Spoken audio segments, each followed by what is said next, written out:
الحمد لله رب العالمين، والصلاة والسلام على أشرف المرسلين سيدنا محمد وعلى آله وصحبه أجمعين. walaalyaal meel walba aad joogtaan, assalaamu calaykum waraxmatullaahi wabarakaatuh.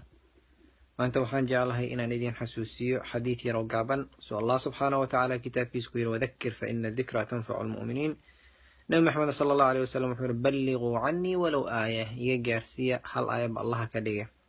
maanta waxaan jeclahay xadiid aad iyo aad muhiim inaan idin xasuusiyo.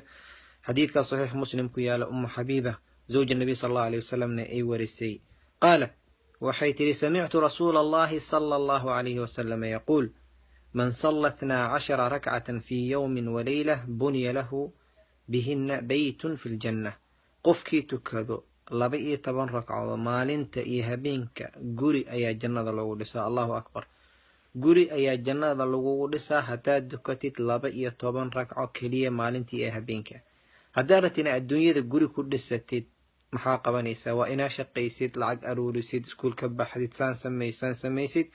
jannadii oo qof walba oo muslim meeshuu jecel yahay ay tahay oo u shaqaysa adduunyada intuu joogana, haddaad rabtid inaad guri ku dhisatid only waxaa u baahan tahay 12 ragca maalintii inaad tukatid.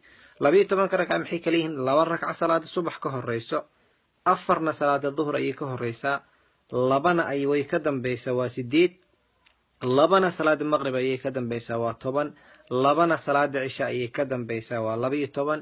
aan ku dadaalno walaalayaal 12kaas ragcadood allah naga dhigo ahlu janna, allah naga dhigo.